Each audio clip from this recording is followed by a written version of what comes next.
Les régionales auront lieu demain 21 avril en Côte d'Ivoire. L'heure est à la sensibilisation. La CEI appelle un scrutin apaisé quand l'ONU demande aux candidats de respecter le code de bonne conduite. L'administration fiscale ivoirienne a réalisé une performance. La Direction générale des impôts a réalisé une performance de plus de 252 milliards de francs CFA, soit un écart positif de 1,2 milliard de francs CFA. Et puis, on parlera du lancement du projet national de vivrier, ce projet qui vient répondre aux problèmes du chômage des jeunes des zones rurales. Il a été lancé par l'Agence d'études et de promotion de l'emploi. Mesdames et messieurs, bonjour et bienvenue dans votre JT. La campagne électorale pour les élections couplées municipales et régionales a pris fin hier à minuit. Elle a duré cette campagne 2 semaines. Les rues sont désertes aujourd'hui à Abidjan. Tout est calme. Seules les affiches des candidats sont encore présentes dans les rues. Le constat de Josias Brouf et d'Honorina Nigori. Rue déserte, plus de QG de campagne. Les nombreux cortèges et klaxons de véhicules annonçant l'arrivée des candidats ont disparu. Signe que la campagne pour les élections des conseillers municipaux et régionaux a pris fin hier à minuit. Après 2 semaines de campagne, c'est la trêve pour les candidats. Seules les affiches des candidats sont encore présentes dans les rues. Les électeurs attendent demain dimanche pour élire leurs candidats. La commission électorale indépendante CEI appelle les Ivoiriens à des élections calmes et apaisées, comme le montre si bien cette affiche. Si tu as perdu aujourd'hui, félicite le vainqueur. Demain, ton tour viendra.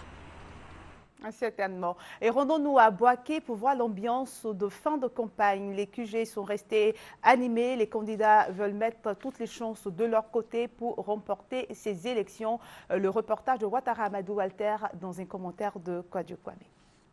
À quelques heures de la fin des campagnes électorales couplées municipales et régionales, l'ambiance ressemble à un degré moindre à celle du début des dites campagnes. La fatigue se lit sur les visages, mais les QG sont toujours animés. Certains militants et candidats dansent et chantent déjà pour leur victoire. D'autres utilisent leur dernière énergie pour mobiliser dans les villages ou faire des cortèges de voitures ou de motos en ville. Une chose est à souligner en cette fin de campagne, c'est le fait que des messages de fair-play et d'apaisement soient véhiculés par des prétendants au poste électif. Autre aspect, la présence des Ivoiriens de la diaspora venus de France pour prendre part à cette campagne couplée. Je me suis senti obligé de venir à Boaké pendant la période électorale, surtout municipale, pour pouvoir donner ma petite contribution à la reconstruction de la ville de Boaké. Nous avons fait 6000 km, je crois que pour ma part, ça ne sera pas des kilomètres en vain et que l'Éternel Tout-Puissant lui-même permettra que ces élections municipales-là se passent dans de très bonnes conditions. Une élection, c'est d'abord une fête, c'est une ville qui est en effervescence. C'est-à-dire, nous voulons participer à cette belle fête afin de donner des gens qu'il faut pour chaque ville de Côte d'Ivoire afin de pouvoir travailler dans l'objectif du président afin que toutes les villes de Côte d'Ivoire véritablement retrouvent la paix, la sérénité et s'il le faut, pourquoi pas beaucoup d'emplois pour nos jeunes dans les différentes villes. On peut le dire, tout est bien qui finit bien. Ces campagnes électorales se sont déroulées sans incident majeur. Le vote aura lieu demain et l'heure est à la sensibilisation. La commission électorale indépendante CEI appelle les Ivoiriens à des élections calmes et apaisées pour la bonne marche du pays. Le vice-président de la commission électorale indépendante chargé des opérations électorales, Koné Sourou, a rassuré les populations quant aux dispositions prises par la commission pour la bonne tenue du scrutin. À quelques heures de la tenue des élections couplées municipales et régionales, la commission électorale indépendante CEI rassure. Toutes les dispositions ont été prises afin d'éviter d'éventuels désagréments dans les bureaux de vote. Dans les bureaux où l'élection est couplée, vous avez 2 isoloirs, 2 urnes qui sont bien distincts et il y a 5 personnes dans le bureau de vote. Vous avez le président du bureau de vote, ensuite 2 secrétaires qui s'occupent des élections municipales et 2 secrétaires qui s'occupent des élections régionales. Tout ça pour simplifier le vote à nos compatriotes. Quant au vote, le vice-président de la CEI chargé des opérations électorales souligne que les conditions ont été assouplies pour permettre à tous ceux qui sont inscrits sur les listes électorales d'y participer. Nous avons décidé que tout Ivoirien qui est inscrit sur la liste électorale puisse voter, même s'il n'a pas sa carte d'électeur. Il suffit qu'il se présente dans son bureau de vote, qu'il présente une pièce d'identité, ça peut être sa carte nationale d'identité, la nouvelle, s'il a, ça peut être la carte nationale d'identité verte, ou ça peut être une attestation d'identité. Les résultats de ces élections seront publiés à partir du lundi 22 avril. Tel que nous sommes organisés, nous sommes tout à fait capables de commencer à donner des résultats le dimanche nuit. Mais nous ne le ferons pas. Nous attendrons lundi parce que il ne faut pas donner des chiffres et puis après on va se rendre compte qu'on s'est trompé de 1 ou 2 points. Il faut prendre le temps de faire une bonne compilation parce que quand la commission électorale donne un résultat, ça doit être un résultat sur lequel on ne revient pas. Après la publication des résultats et la transmission des dossiers à la Cour suprême, la Chambre administrative de la Cour suprême ouvrira ses portes pour les éventuels recours. Plusieurs d'entre nous se posent des questions sur la certification des élections et sur les personnes habilitées à voter. Le président de la CEI, Youssouf Bakayoko, qui a accordé une interview à RTI1, a expliqué que la certification relève de la compétence de la CEI. Il a surtout répondu à la question qui vous intéresse, qui peut voter? Écoutons-le. S'il a sa carte électorale? Non, s'il a sa carte d'électeur, il n'a pas sa carte d'identité, il peut voter. Mais si c'est l'inverse? S'il a la carte d'identité, il n'a pas la carte d'électeur, il peut voter s'il est sur la liste. Puisque je dis qu'il faut être sur la liste. On peut être sur la liste et avoir perdu même tous ses papiers. Mais en ce moment-là, comme sur la liste d'émargement, vous avez la photo de l'électeur, s'il se présente avec une pièce qu'il peut démontrer que c'est de lui qu'il s'agit, en l'occurrence les anciennes cartes d'identité, nous lui permettons de voter. Aujourd'hui, la certification relève, je dirais, de l'appréciation des électeurs et des Ivoiriens. Je veux m'expliquer. Pour les élections précédentes, les Nations Unies avaient été priées d'adopter une résolution qui donnait mandat au représentant spécial du secrétaire général des Nations Unies de certifier d'abord la liste électorale, ensuite la tenue des élections et les résultats. Ce qui a été fait par les Nations Unies. Mais la résolution précisait très bien qu'il s'agissait de ces 2 élections. Vous avez noté qu'après les élections partielles, législatives, le représentant du secrétaire général qui est ici, en Côte d'Ivoire, a certifié l'ensemble de l'élection législative. Parce qu'il n'avait pas pu le faire tant qu'on n'aurait pas achevé ces élections. Cela est terminé. Donc maintenant, il s'agit d'élections locales qui relèvent exclusivement de la Côte d'Ivoire. Donc nous n'avons plus besoin de certification. Mais la certification, ça veut dire quoi? Ça veut dire que nous avons répondu à un certain nombre de normes, à un certain nombre de pratiques, à un certain nombre d'usages que reconnaît la communauté internationale. Il y a d'abord que les élections se passent dans un climat apaisé, que les candidats puissent faire leur campagne de façon régulière et que les résultats soient authentiquement représentatifs du vote des électeurs. Voilà, c'était Youssouf Bakayoko, le président de la CEI. Il répondait aux questions de Traoré Abou. Demain, donc, les électeurs sont invités à accomplir leurs devoirs civiques et à se rendre aux urnes pour choisir leurs maires et conseillers régionaux. Le représentant du secrétaire général de l'ONU, Beth Condance, invite les électeurs à voter dans le calme pour faire triompher la démocratie. Le reportage de Francis Boifo. Des élections transparentes, libres, sans intimidation ni violence, crédibles et répondant aux normes et standards internationaux. C'est une invite du représentant spécial du secrétaire général des Nations Unies en Côte d'Ivoire aux candidats, militants et sympathisants des partis politiques et électeurs. Bert Condoz rappelle aux acteurs politiques et groupements associatifs qu'un code de bonne conduite électorale a été signé en 2008. Vous vous êtes engagé à son strict respect. en sachant que la compétition électorale ne produit qu'un seul vainqueur pour chaque siège en jeu. Le succès du processus en cours est entre vos mains.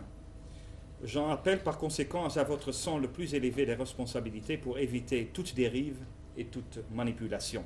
Respectez, je vous prie, le choix des électeurs ainsi que l'état de droit en adressant pacifiquement vos contestations éventuelles aux juridictions compétentes.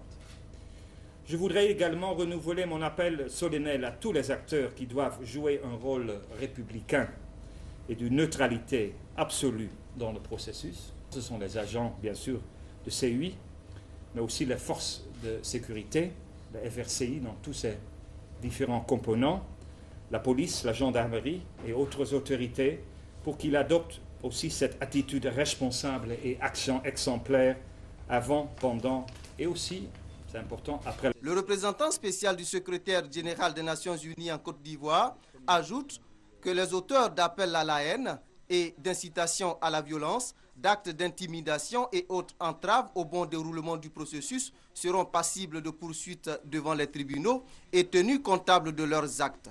Il invite les électeurs à voter massivement ce dimanche 21 avril dans un climat apaisé. L'occultisme s'invite parfois dans l'élection. D'après Ouattara Amadou et Kwadjo Kwame, il n'est pas rare de voir à Bouaké des candidats ou leur soutien avoir recours aux pratiques occultes pour brouiller les cartes de leurs adversaires dans le souci de s'attirer la victoire finale. Vu de l'esprit ou croyance aux pratiques occultes, en tout cas, plusieurs pratiques visibles ou invisibles sont l'objet d'échanges en cette période de campagne électorale. Comptant sur le charlatanisme, le fétichisme ou encore les croyances religieuses des candidats et leur soutien s'adonne à des pratiques souvent peu ordinaires. Pose des canaries, de colas, d'offrandes multiples à des carrefours, des sacrifices de moutons, de volailles sont légion. Mais pour quel résultat? Pour un homme politique, il faut travailler sur le terrain. Donc, pour moi, c'est des gens qui se font des illusions. Ici, les tanneurs de peaux d'animaux avouent avoir fait de bons chiffres d'affaires en ces périodes. Ils ont enveloppé des gris-gris grâce à des sciences qu'ils ont seuls le secret. Puissance du fétichisme ou pas, au soir du 21 avril prochain, chacun connaîtra le verdict des urnes. La voix du peuple est celle de Dieu. Et je rappelle que le vote aura lieu demain. La Côte d'Ivoire vit au rythme des élections locales, mais aussi au rythme de la réconciliation, point important pour la reconstruction. La commission Dialogue Vérité Réconciliation a procédé à l'installation des plateformes des organisations de la société civile dans les communes d'Abobo et de Yopougon. Les explications de Mekwadio. Commune d'Abobo. Le passage de la crise post-électorale a laissé des séquelles dans les cœurs d'une frange de la population. Pour panser les plaies et désarmer les cœurs, la commission Dialogue, Vérité et Réconciliation CDVR propose une thérapie. La plateforme des organisations de la société civile. Son rôle est d'aider les habitants à s'ouvrir à la manifestation de la vérité pour une réconciliation vraie. La société civile est partie prenante. C'est ce segment de la société qui va pouvoir toucher les populations, penser les plaies, les écouter. Mais vous savez que c'est un processus. Ça ne va pas se faire d'un claquement de doigts. Dans un premier temps, nous allons faire la sensibilisation. Nous allons faire des porte-à-porte. Nous allons rencontrer les différentes personnes qui ont été touchées. Nous allons chercher aussi des témoins qui étaient là pendant la crise. Et puis après, on va essayer de mettre nos stratégies pour travailler avec cette population. Les habitants saluent l'initiative. Ils comptent sur les membres de la plateforme pour retrouver la cohésion sociale. La plateforme en elle-même, moi je souhaiterais que franchement, qu'elle nous apporte ce à quoi nous nous attendons véritablement, que les fils et les filles de ce pays-là se parlent concrètement à quoi ils ouvrent pour que, à partir de cet instant-là, franchement, que nous ayons la paix. Après Abobo, cap sur Yopougon, la commission Dialogue, Vérité et Réconciliation CDVR installe d'autres organisations de la société civile. L'administration fiscale ivoirienne, je vous le disais dans les titres, a réalisé une performance record en 3 mois. La Direction générale des impôts a réalisé une performance de plus de 252 milliards de francs CFA, soit un écart positif de 1,2 milliard de francs CFA. On en parle avec Herman Niamia. 252,7 milliards de francs CFA mobilisés en 3 mois contre une prévision de 251 milliards, soit un écart positif de 1,2 milliard de francs CFA. C'est l'exploit que vient de réaliser la Direction générale des impôts. Cette performance, selon Joe Claver, directeur général adjoint, représentant le directeur général des impôts Pascal Abinan, est le fruit de la mobilisation exceptionnelle de l'ensemble des agents des impôts. Il les a donc félicités pour leur ardeur au travail et surtout pour le renforcement de l'encadrement des services. Cependant, a-t-il ajouté, les agents doivent redoubler d'efforts afin d'accroître les recettes fiscales. Pour les prévisions du trimestre à venir, la Direction générale des impôts entend mobiliser la somme de 404 milliards de francs CFA pour les caisses de l'État. Une prévision que les agents des impôts trouvent réalisable si les services mettent en œuvre les plans d'action 2013 de la Direction générale des impôts. La 9e conférence des ministres africains en charge de l'élevage a fermé 6 portes hier. Les différents États se sont engagés à allouer 10% de leur budget à l'agriculture dans le but d'atteindre une croissance annuelle de 4,2% dans le secteur. Les ministres ont mis en exergue les défis auxquels le secteur de l'élevage doit faire face en Afrique. Autre point de l'actualité, le lancement hier de vie scolaire numérique, un nouvel outil de suivi d'élèves à distance. Et cet outil a été mis en place dans le cadre du plan annuel de travail relatif au suivi et à l'encadrement scolaire. On en parle avec Francis Boifo. Plus besoin pour les parents d'élèves de se déplacer pour s'informer sur le travail ou le comportement de leurs enfants à l'école. La vie scolaire numérique est désormais à leur disposition. Cet instrument permet d'automatiser certains des actes posés par le personnel d'éducation, de communiquer en temps réel les informations relatives aux agissements, aux notes de classe et aux moyennes des élèves. La vie scolaire numérique utilise à la fois l'ordinateur, Internet et les téléphones portables. L'outil de gestion école qui est mis en place n'est pas payant. Si un établissement est intéressé, il peut s'adresser à la DVS. Pour qu'un parent puisse bénéficier d'un interservice, il faudrait que l'établissement dans lequel se trouve son enfant soit dans le réseau vie scolaire. Le parent, tout simplement, à travers la plateforme 7117, peut envoyer une commande VS pour avoir plus d'informations. Le directeur de cabinet du ministre de l'Éducation nationale et de l'enseignement technique invite les acteurs du système scolaire ivoirien et surtout les parents d'élèves à s'approprier ce nouvel outil de communication. Dans le souci d'améliorer le rendement des élèves, le directeur de la vie scolaire annonce la mise en place dans les prochains jours de la carte de bus numérique, une carte de transport à puce rechargeable par mobile money. Et c'est peut-être la fin du désordre dans le secteur du transport routier. Ce secteur a désormais une seule représentation et c'est le Haut Conseil du patronat du transport routier. Le président de ce Haut Conseil a été élu à Yamoussoukro en présence du ministre des Transports, Gaoussou Touré. Il se nomme Kamara Aboudraman et je vous invite à faire sa connaissance dans ce reportage d'Al-Warassa. Kamara Abdraman, intronisé ici par le ministre des Transports Gaoussou Touré, est le président du Haut Conseil du patronat du transport routier en Côte d'Ivoire. Candidat unique, il a été élu par acclamation, par 80 délégués nationaux sur 87 attendus. Et cela en présence du préfet de région André Ekono Assoumou. Le président du Haut Conseil du patronat du transport routier de Côte d'Ivoire et son équipe entendent mettre fin au désordre qui règne dans le secteur du transport. En ce qui concerne les transporteurs, vous les délégués, on vous met le corps que vous avez au coude là. C'est le corps, hein. C'est pour aller directement au but avec l'intérêt des transporteurs, pas votre intérêt.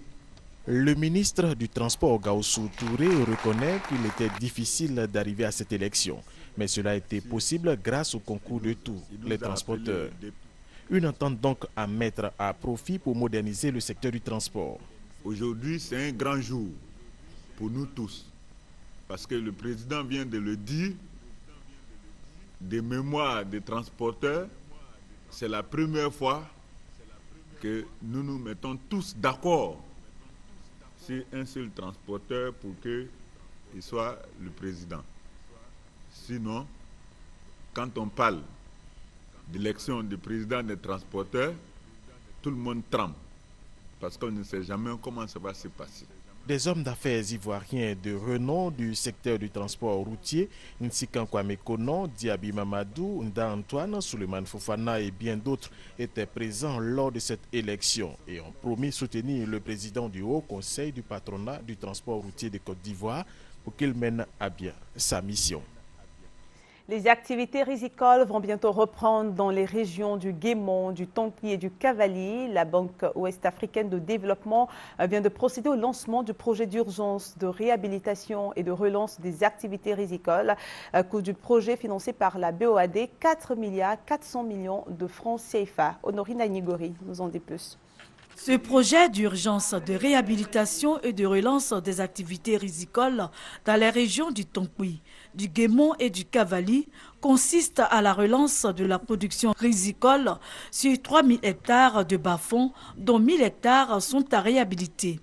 Il vise aussi à valoriser la production des céréales locales grâce à l'installation de 31 unités de transformation de riz et de 3 unités pilotes de fabrication de farine infantile à base de céréales et la mise en œuvre des actions d'accompagnement et d'appui institutionnel. Ce projet fait suite à la crise post-électorale où 2 directeurs généraux sont venus sur le terrain et ont constaté que les populations qui s'étaient déplacées avaient tout perdu.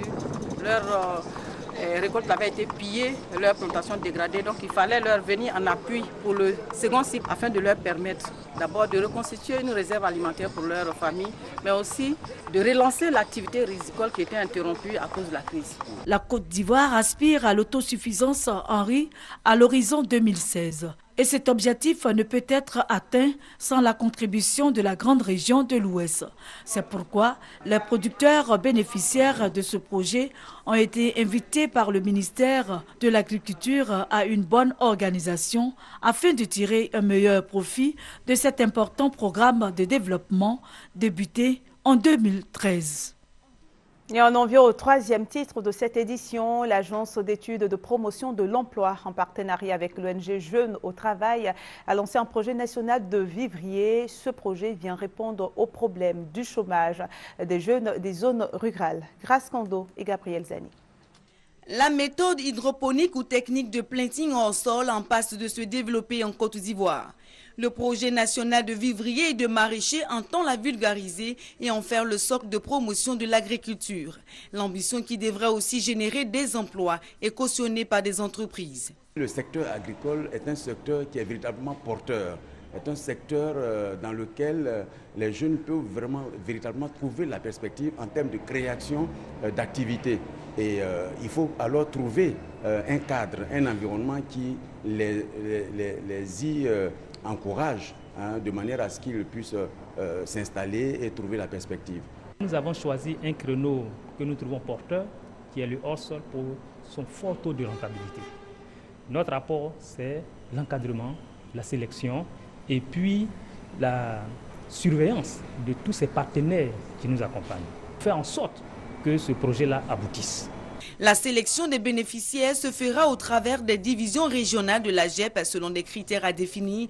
Le projet s'étend sur 5 ans et concerne une exploitation de 124 000 hectares avec une prévision de création de plus de 125 000 emplois.